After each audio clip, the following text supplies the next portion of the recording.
moved you in a little closer for this part.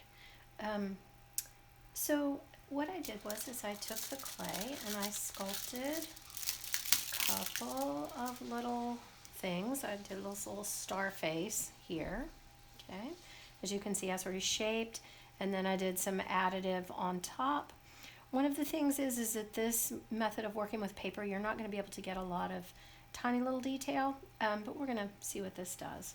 So I did him, and then I did him also. Okay. I left the eye sockets sort of open, thinking that if this does work out, maybe I can glue a bead or something in there, was my thinking. So you can plan for that kind of thing as you're sculpting. Okay. The reason, excuse me, the reason why I'm interested in y'all working with the clay is because this is the basis for a process that we call molding and casting. And molding and casting is how we end up with a form like this guy right here that we can pull multiple items on top of. Okay, and we can use multiple media on top of this. This was used, this plaster form was used with leather pulled over the top of it to create masks. Some of y'all may have seen those back in storage. But we can also use thermoplastics. We can put paper over the top of this as well. But all of these forms begin their life as a chunk of clay that we sculpt in this way. And then we do plaster bandages, and then we coat that with Vaseline, and then we pour plaster inside of it. Okay, that's a process that we have people do when you're on campus. This is giving you sort of the basis for that, but you're going to end up actually with your item made out of paper on top of this form. Okay, so for this, what you're going to need is some various kinds of paper.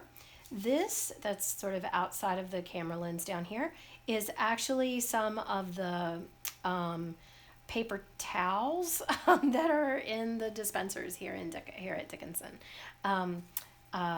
Because they're real thin, and you're going to see what I'm going to do with that in a minute.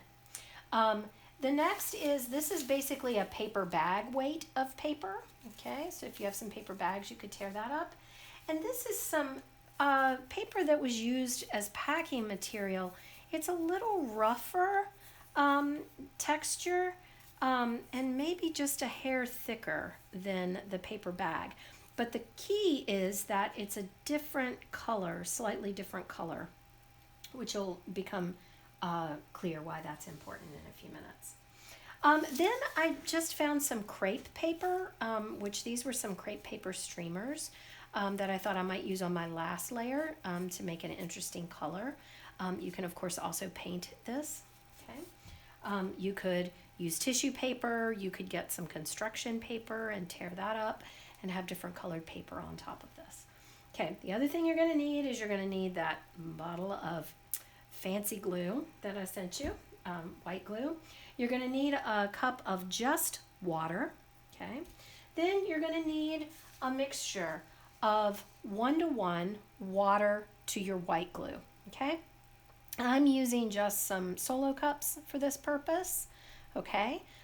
But you can mix this in a kitchen product. It's white glue. We all know what white glue does when it dries. It'll sort of crust up and you can scrape it off. It's non-toxic, it's not poisonous or anything like that. You don't want to go eating it. Nobody wants to sit next to the kid who eats paste in class.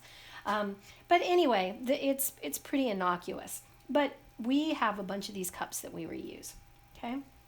And so that's the other thing that you're going to need. Again, your space should be set up for you to work, and you should be ready to go, okay?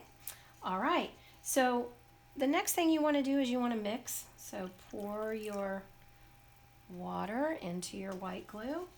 I'm going to just use my hands to sort of mix that around. Okay, it's a pretty, again, pretty innocuous, not a problem. Okay. The other thing you might want to protect your clothing, as you can see, I'm also wearing my work overalls, but I don't like to get white glue and things like that on them. So I also have this apron over the top. So if you have an old t-shirt or something, okay? So that's a 1-to-1 ratio with that. And you can see it's pretty gluey, but it's also pretty soft and easy to work with. Okay. Just going to set that inside of that other cup, give it a little more stability. I'm going to wipe my hands off on my apron, and then we're going to start. Okay. So you're going to put down multiple layers of paper. And the first layer of paper that you put down, you want to use just water. So even though we've mixed our glue, we're going to set it back. And you want to use a real lightweight paper, which is why I'm using this. Okay? This layer of paper is going to behave like a resist between the glue layers and your form. Okay? The other thing that's going to help with this is that this is an oil-based clay. So it shouldn't really want to attach to it anyway. So I'm going to dip my paper into the water. Okay.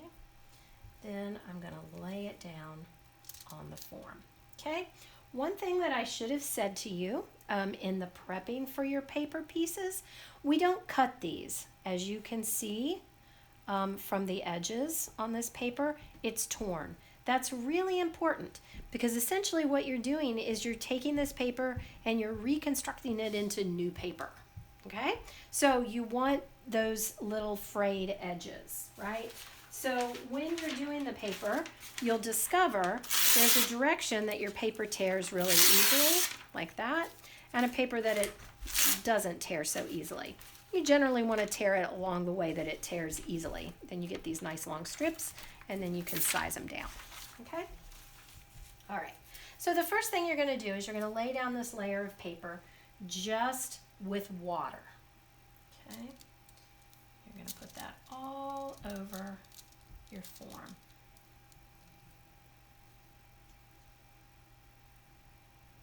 You want to be careful to get it in all of your little detail, all of your little corners.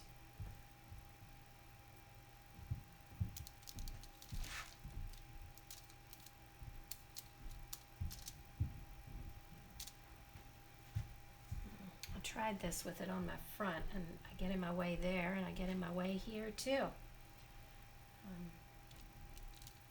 Oops.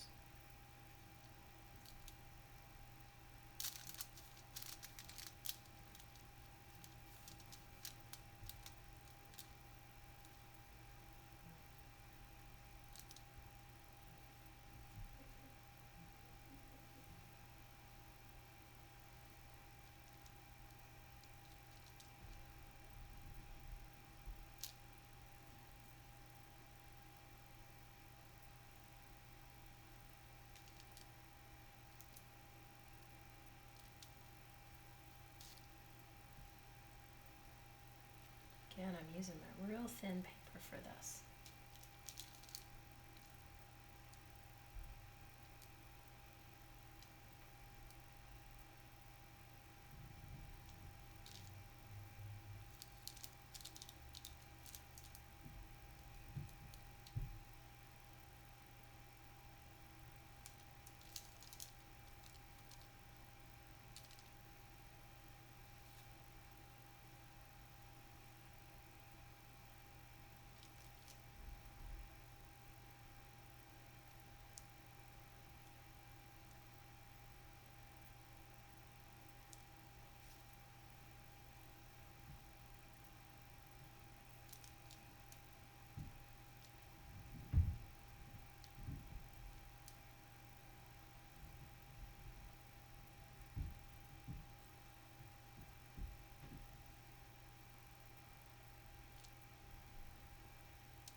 Okay.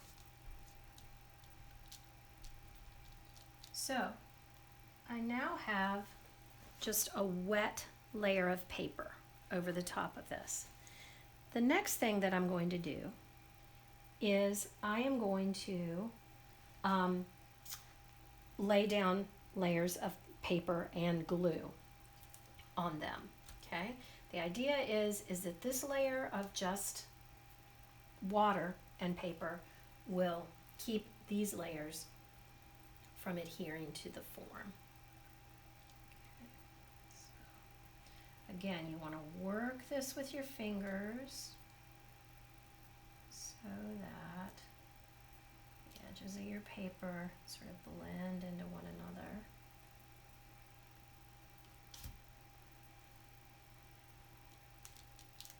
Okay. So, I'm going to pause this right here, and I'm going to continue with my layers of paper. You want to do a layer of paper and glue, okay, over top of the layer of paper and water. Let it set for just a minute or two to dry a little bit, and then you're going to put a different color paper and layer of paper and glue over top of that, okay?